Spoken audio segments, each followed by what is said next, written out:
So, okay. Uh,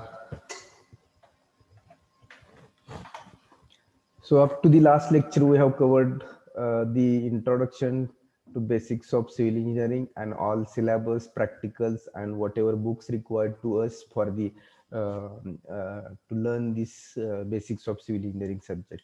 But today we will start our actual syllabus of unit number 1, and that unit number 1 is the introduction to civil engineering.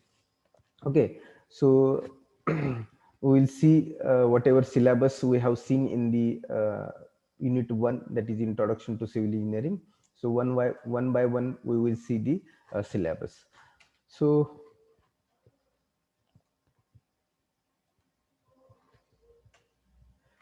here civil, CIVIL is the spelling of the civil engineering. So civil is a creation is a very important in life. Actually, that is the not universal truth definition. Just we have prepared this meaning of each word. Creation is very important in life. This is not a universal truth definition. तर generally civil engineering म्हटलं की काहीतरी creativity आहे. आपण आतापर्यंत एक मी last लेक्चरला हे कधीतरी सांगितलं असेल, बेसिक्स नीड्स ऑफ ह्युमन, अन्न वस्त्र निवारा, त्याच्यातून निवारा ही एक गरजेची गोष्ट माणसाची असल्यामुळे त्याच्यातून सिव्हिल इंजिनिअरिंग या ब्रँचचा जन्म झाला. आणि मग त्याच्यातून एक creativity, some shelter to the human being, लोकांना एक निवारा देण्याचं जे काय एक गरज होती, अन्न वस्त्र त्याच्याबरोबर, त्याच्यातून एक सिव्हिल इंजिनिअरिंगचा एक निर्मिती झाली. आणि त्यामधून आपण एक क्रिएटिव्हिटी, म्हणजेच एखादं घर सुरुवातीला कसं बांधलं गेलं, त्याच्यानंतर ऍडव्हान्स टेक्निक्स कशा येत गेल्या, आणि एक सिव्हिल इंजिनियर म्हणून त्या इंजिनियरनं काय क्रिएटिव्हिटी तयार केली की आता आपण आरसीसी स्ट्रक्चर, आरसीसी बिल्डिंग मध्ये आपण सध्या राहतोय. म्हणजे सुरुवातीचा जर बऱ्याचशा 400, 500, 800 वर्षापूर्वीचा विचार केला आणि आत्ताचा जर विचार केला तर क्रिएटिव्हिटी आपल्याला दिसून येत जाते. So creation is a very important in a life. Okay, so next point is the we'll see what is engineering. So this is general definition for the engineering. So we will see what is engineering. So generally engineering word not a word actually used for the engineering purpose. Actually igneous word is there. Initially this igneous, INGENIOUS, igneous word is there in the Latin basis and Latin language. And the igneous means the clever person, clever person. So we have taken, we all person we have taken admission to engineering, it means we are the clever person. बरोबर आहे. आपण सगळ्यांनी इंजिनिअरिंगला admission घेतलंय म्हणजेच आपण clever person आहे, म्हणजेच engineer आहे. आणि इंजिनिअरिंग करणं म्हणजेच that is the, sorry, engineer घडणं म्हणजेच engineering. So we'll see the definition of engineering. So as I told you, in the Latin language, clever person, igneous means clever person, and this igneous न वापरता त्या igneous wordला नंतर त्यांनी engineer हा word वापरला. So that is the engineering. So how we'll define the engineering? So engineer cleverly uses the available natural resources for the benefit of mankind. बघा, engineer cleverly uses the available natural resources for the benefit of mankind. म्हणजे engineer हा असा person आहे. The engineer may be all engineers, nothing only civil engineer. I am teaching civil engineering, that's it means not only civil engineer, all the engineers are the cleverly uses the available natural resources for the benefit of mankind. Means जे human beings आहेत त्यांच्यासाठी त्यांना benefit म्हणून natural रिसोर्सेसचा वापर करून जे काय creativity किंवा जे काय तयार करतात, दॅट इज दी इंजिनियर. कोण तयार करतो? तर इंजिनियर करतो. आणि तो कोण असतो, काय करतो? तर नॅचरली अवेलेबल रिसोर्सेस यूज करून बेनिफिट ऑफ माइंडकाइंड, म्हणजे जे ह्युमन बिईंग आहेत त्यांना बेनिफिट म्हणून जे काय प्रोडक्ट किंवा कोणताही इंजिनियर असेल, जे अवेलेबल नॅचरल रिसोर्सेस यूज करून जे काय तयार केलं जातं, that is the engineering. Second point, if you read, provide comfort to mankind and makes life comfortable. Engineer काय करतोय? Comfort to mankind and makes life comfortable. If you take the example of computer engineering, computer engineering मध्ये काय केलं जातंय? Computer devices तयार केले जातात. Computer device तयार करून काय केलं जातं? जे कॉमन युजर्स आहेत, other engineers plus common civil people काय करतात? त्या लॅपटॉपचा किंवा त्या कॉम्प्युटरचा उपयोग करून त्यांनी काय केलेलं आहे? स्वतःचं जे काय हार्डवर्क आहे ते इझी करून ठेवलं आहे. म्हणजेच काय? Makes life comfortable. मानवाला जो काय कष्ट करायला लागत होतं जास्त, मग टेक्नॉलॉजी आली, म्हणजेच कॉम्प्युटर तयार झाले आणि कॉम्प्युटरवरती आपण कोणताही डाटा इझिली स्टोअर करू लागलो. मग तो बी वर्ड फॉर्मॅट मध्ये असेल, एक्सेल फॉर्मॅट मध्ये असेल, व्हिडिओ फॉर्मॅट मध्ये असेल, मग त्याचा आपल्याला फायदा होऊ लागला. तर इंजिनिअरिंग काय करते? तर provide comfort to mankind and makes life comfortable. लोकांना कम्फर्ट अशा टेक्निक्स, आयडिया इंजिनिअरिंग थ्रू मिळतात आणि त्याच्यामुळं कॉमन पीपलचं लाईफ कम्फर्टेबल होते, कारण का त्यांना त्या वापरायला मिळतात गोष्टी. सिव्हिल इंजिनियरनं बिल्डिंग कन्स्ट्रक्ट केले, तर चांगल्या बिल्डिंगमध्ये चांगल्या ठिकाणी राहायला मिळते. इलेक्ट्रॉनिक्स पीपलनी मोबाईल, टीव्ही, फ्रीज सारख्या वस्तू दिल्या, त्याच्यामुळे लोकांना इझिली माहिती, इन्फॉर्मेशन मिळायला लागली. So life of people comfortable. Computer इंजिनियरनी लॅपटॉप किंवा या गोष्टी बनवून दिल्या, कॉम्प्युटर, त्याच्यामुळे आपण इझिली डाटा स्टोअर करू लागलो किंवा ॲडिशनल इन्फॉर्मेशन आपण सर्च करू लागलो.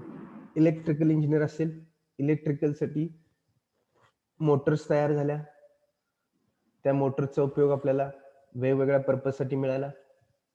जर इरिगेशन सिस्टीमसाठी, लिफ्ट करण्यासाठी आपल्याला पाणी एका लोकेशन पासून दुसऱ्या लोकेशन पर्यंत, किंवा व्हेकल्स आल्यात. मेकॅनिकल इंजिनियर असेल, 2 व्हीलर, 4 व्हीलर, म्हणजे मानवाचं किंवा माणसाचं जे काय लाईफ आहे ते कम्फर्टेबल झालं. म्हणजे इंजिनियर काय करतोय? असं टेक्निक प्रोव्हाइड करून देतोय की त्याच्यामुळं ह्युमन बिईंग्स आहेत त्यांना ते कम्फर्ट आणि मॅनकाइंडसाठी कम्फर्टेबल आणि त्यांचं लाईफ कम्फर्टेबल होते. Are you getting? Then third point, if we see related to engineering, is applications of scientific and mathematical knowledge and rational thinking. So without mathematics, engineering cannot be completed. जिथं जिथं जाल तुम्ही, जो तुम्ही product तयार करायला घेईल, काही घ्या, तिथं mathematics knowledge you have to apply. So the mathematics is the basics for the engineering. कुठलंही कॅल्क्युलेशन करायचं असेल, कुठलाही प्रोडक्ट डिझाईन करायचं असेल, it may be in the computer field. कॉम्प्युटरमध्ये तर 0 पासून 10 पर्यंत सगळ्या आकड्यातच कॉम्प्युटर इंजिनिअरिंग आहे. So digits and mathematics is also important in all branches, not only in computer. So in the all branches, mathematics knowledge and application of science is very important. So engineering is the applications of science and mathematical knowledge to improve the living standard. लोकांचं standard improve करण्यासाठी इंजिनिअरिंगचा वापर करून, science आणि मॅथमॅटिक्सचा वापर करून जे काय products तयार केले जातात त्याच्यामुळं लोकांचं लाईफ इम्प्रूव्ह होतं.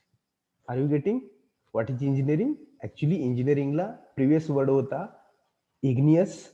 Igneous means in the Latin language clever person, आणि इग्नियसचा परत हा इंजिनिअरिंग वर्ड तयार झाला. आणि engineering it means, or engineer is the clever person which uses the available natural resources for the benefit of mankind. Then engineer provides comfort and comfort to mankind and makes life comfortable. And engineering is the depend on the applications of scientific and mathematical knowledge. So this is nothing but the engineering. Are you getting? Okay. So now next is the civil engineering. Actually, here we are doing or learning the civil engineering branch now. So here we will see the basic definition or actual definition of civil engineering. What is civil engineering? If we see here, a professional engineering discipline that deals with the analysis, design, construction and maintenance of infrastructural facilities such as building, bridges, dams and roads. बघा, civil engineering म्हणजे काय? Civil engineering is one of the professional engineering branch. Civil engineering is one of the professional engineering branch. In this branch, analysis, design, construction and maintenance. Analysis म्हणजे काय? तर एखादी building असेल, बिल्डिंगचा plan काढणं, plan काढल्यानंतर त्याचे व्हर्टिकल कॉलम्स असतात, हॉरिझॉन्टल बीम्स असतात, स्लॅब असतो. तर त्या स्लॅबवरती, कॉलमवरती, बीमवरती किती स्ट्रेसेस येऊ शकतील, how much stresses will come, that is the part of analysis. Then design, after the planning, बिल्डिंगचा प्लॅन तयार केल्यानंतर ती बिल्डिंग डिझाईन करायची, स्ट्रक्चरल डिझाईन म्हटलं जातं त्याला. तर डिझाईन करणे म्हणजेच काय? तर जे कॉलम्स, बीम, स्लॅब असतात त्याचा साईज किती ठरवायचा, त्याच्यामध्ये स्टील किती असलं पाहिजे. आपण बघितलंय सर्वांनी, बिल्डिंग पाहिलेले आहे, त्याच्यामध्ये स्टील असतं, कॉलम असतात, त्याला काहीतरी साईज असतो, एवढ्या बाय एवढा, 9 इंच बाय 15 इंच असे कॉलमचे साइजेस असतात. तर ते कसे ठरतात? That is the design part. First part analysis म्हणजे स्ट्रेसेस कॅल्क्युलेट केल्या. सेकंड पार्ट डिझाईन म्हणजे कॉलम बीमचा साईज किती ठेवायचा, आणि साईज ठेवल्यानंतर त्याच्यामध्ये स्टील किती असलं पाहिजे, किती MM चे किती बार प्रोव्हाइड केले पाहिजेत. That is the part of design. Then construction. Design झाल्यानंतर ऍक्च्युअल ग्राउंड वरती जी आपण बिल्डिंग असेल किंवा कोणतेही सिव्हिल इंजिनिअरिंग स्ट्रक्चर असेल ते कन्स्ट्रक्ट करतो. So what is included in civil? First analysis, second design, third construction and after that maintenance. हे झाल्यानंतर सगळं त्याचा maintenance of infrastructural facilities. Infrastructure मध्ये roads, bridges, tunnels, these are the major infrastructural projects. Civil engineering मधले building सोडले तर बाकी जे स्ट्रक्चर्स असतात, डॅम्स, ब्रिजेस, रेल्वे, हे इन्फ्रास्ट्रक्चर प्रोजेक्ट आहेत किंवा infrastructural facilities we have to give, such as building, bridges, dams आणि रोड.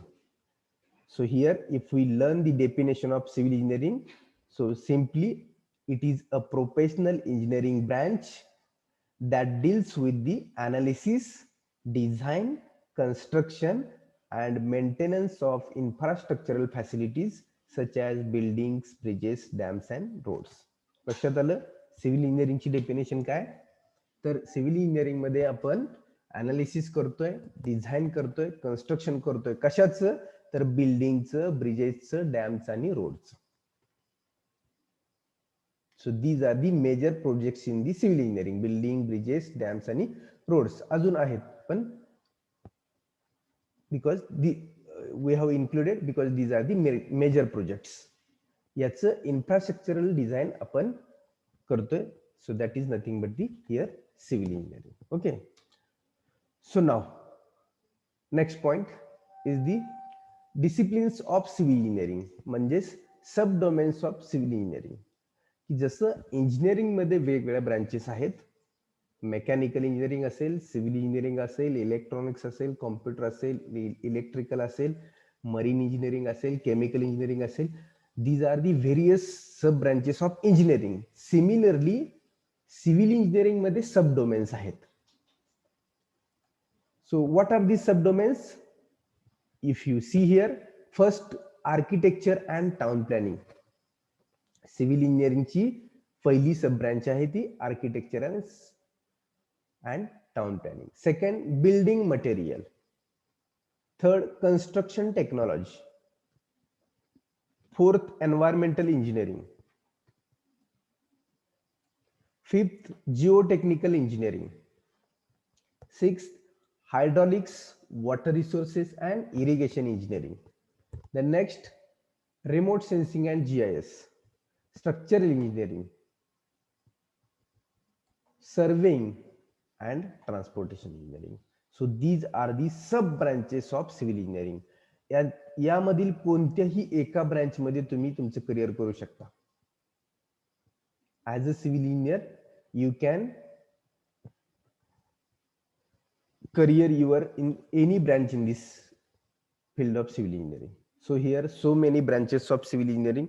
जसं की आपण इंजिनिअरिंग मध्ये कोणत्या तर एकाच ब्रँचला ऍडमिशन घेतलं आणि त्याच ब्रँच मधलं एक्सपोर्ट होतोय, तसंच सिव्हिल इंजिनिअरिंग मध्ये सुद्धा एखादा स्ट्रक्चरल डिझायनर होऊ शकतो, एखादा कॉन्ट्रॅक्टर होऊ शकतो, म्हणजेच कन्स्ट्रक्शन टेक्नॉलॉजी यूज करू शकतो, एखादा वॉटर रिसोर्स इंजिनिअरिंग मध्येच म्हणजेच कॅनॉल डॅम्स या स्ट्रक्चर मध्ये स्वतःचं करिअर करू शकतो कन्स्ट्रक्शन टेक्नॉलॉजी मध्ये, एखादा बिल्डिंग प्लॅनिंग आणि त्याचं 3D design, architecture and town planning या फील्डमध्ये काम करू शकतो सिव्हिल इंजिनियर. एखादा एन्व्हायरमेंटल इंजिनिअरिंग, एखादा फक्त वॉटर सप्लाय आणि ड्रेनेज हे जे फील्ड आहे ह्या फील्डमध्येच एखादा सिव्हिल इंजिनियर काम करू शकतो.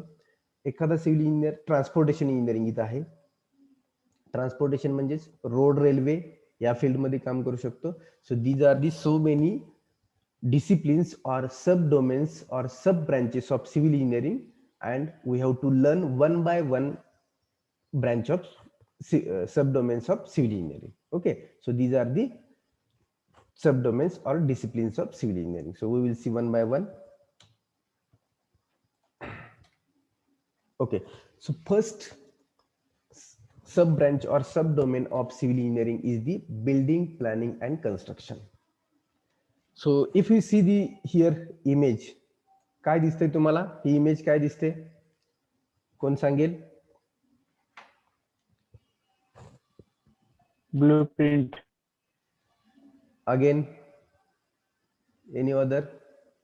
हे ड्रॉइंग काय दिसतंय तुम्हाला किंवा इमेज काय दिसते?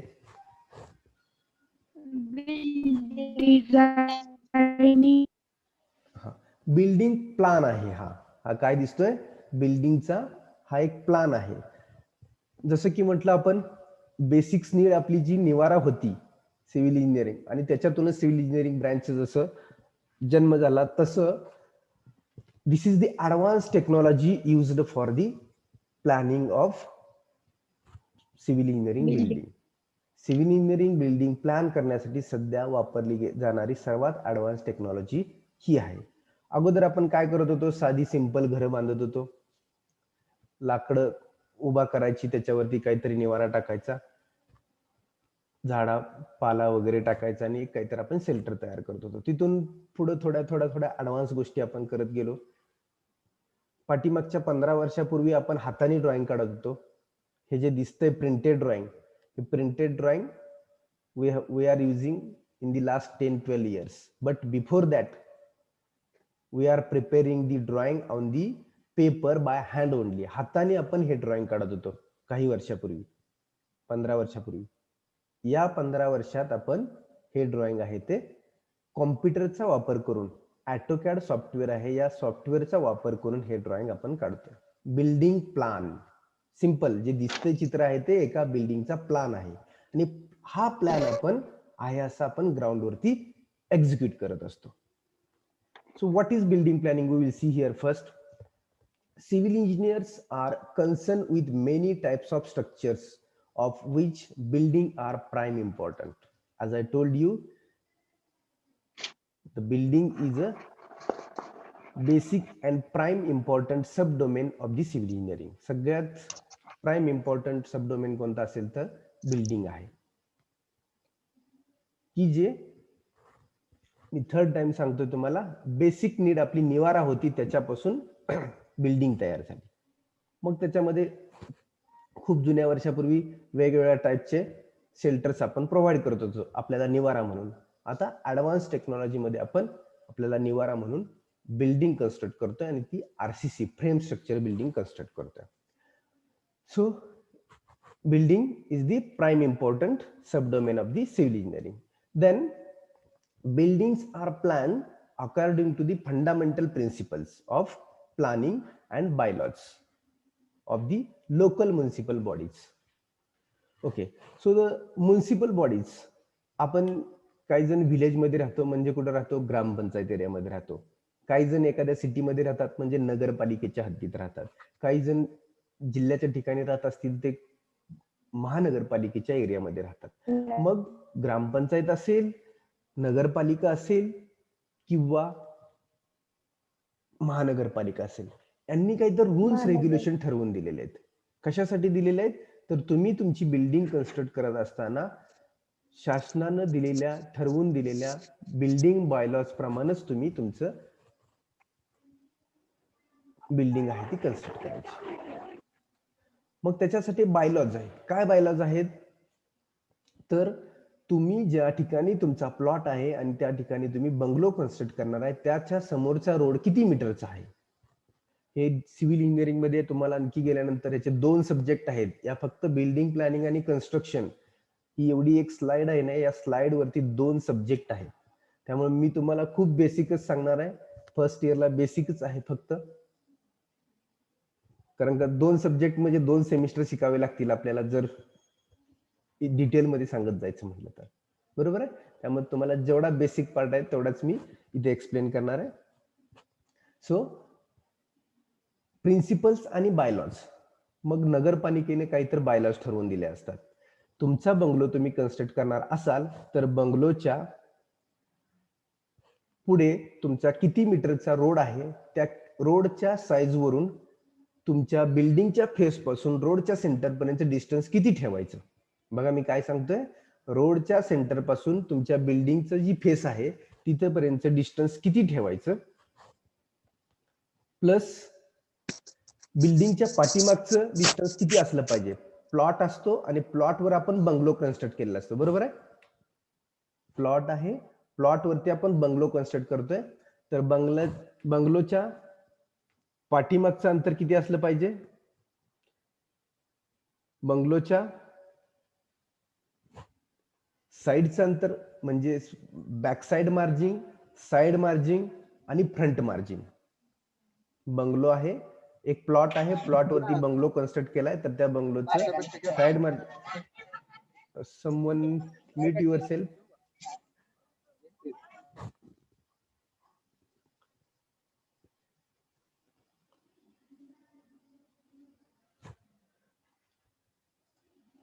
तर ते मार्जिन्स किती असायला पाहिजेत. हेच एक बायलॉ आहे, बायलॉज आहेत. जसे आपले लॉज असतात, जसे की आंबेडकरांनी आपल्याला जी घटना लिहून दिली त्याच्यामध्ये बरेचसे कलम्स प्रोव्हाइड केले, त्याच्यामुळे आपण सध्या सेफ वर्क करतोय. सिमिलरली बिल्डिंग कन्स्ट्रक्ट करण्यासाठी सुद्धा काय बायलॉज आहेत, त्या बायलॉजचा उपयोग करून आपण काय करू शकतोय, तर आपलं परमिशन असतील किंवा प्लॅनिंगचे जे काय प्रिन्सिपल्स असतील ते फॉलो करू शकतोय. Are you getting? So our time is closing. Wait, we will take attendance.